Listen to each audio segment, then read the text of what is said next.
ilé iṣẹ́ tàbí ṣọ́ọ̀bù tó bá kọ̀ láti gba owó àtijọ́ lọ́wọ́ àwọn aráàlú yóò di títì pa.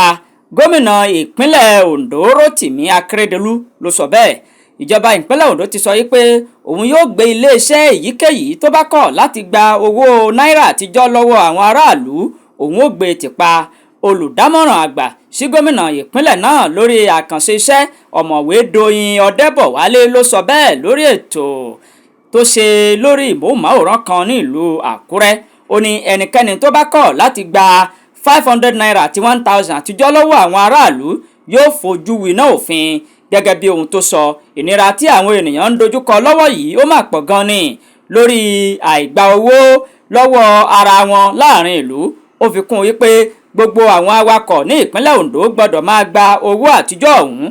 Ṣáájú ọ̀rọ̀ Adébọ̀wálé ni gómìnà Akeredolu ti ìpínlẹ̀ Ondo ti kọ́kọ́ bá àwọn ará ìpínlẹ̀ náà sọ̀rọ̀ níbi tó ti pàrọwà fún wọn wípé kí wọ́n máa gba owó ọ̀hún lọ́wọ́ ara wọn.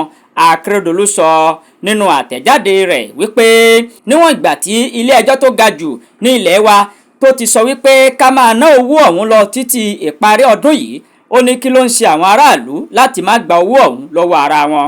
Gẹ́gẹ́ bí ohun tó sọ, kò sí àǹfààní tí yóò ṣe fún àwọn aráàlú tí wọ́n ń kọ owó ọ̀hún. Ó ní ó lòdì sí òfin láti máa kọ owó ọ̀hún, tó sì jẹ́ wípé ilé ẹjọ́ gíga ti tẹ́wọ́ gbà wípé ká máa ná owó ọ̀hún lọ. Àmọ́ ṣá o, ọ̀pọ̀ aráàlú ló ní àwọn ń kọ owó náà nítorí àwọn ẹlòmíràn ń kọ̀ láàrin ìgboro, àti wípé ààrẹ Muhammadu Buhari àti gómìnà CBN Godwin Emefiele wọn ò tí ì sọ nǹkan kan nípa ọ̀rọ̀ náà. Gẹ́gẹ́ bí ohun tí àwọn kan sọ, wọ́n ní àwọn ilé ìfowópamọ́ kan kó owó náà sẹ́nu ẹ̀rọ wọn. Nígbà tí akọ̀ròyìn wa tó bá ọ̀kan lára àwọn òṣìṣẹ́ báǹkì sọ̀rọ̀, ó ní àwọn kó owó ọ̀hún sẹ́nu ẹ̀rọ ATM. Àwọn aráàlú tí wọ́n kọ́kọ́ gba owó ọ̀hún, ó ní wọ́n wá dá owó ọ̀hún padà nílé ìfowópamọ́. Wọ́n ní àwọn ènìyàn ń kọ owó ọ̀hún láàrin ìgboro làwọn fi wá dá padà sí ilé ìfowópamọ́. Ilé iṣẹ́ tàbí ṣọ́ọ̀bù tó bá kọ̀ láti gba owó náírà àtijọ́ lọ́wọ́ àwọn aráàlú yóò di títì pa.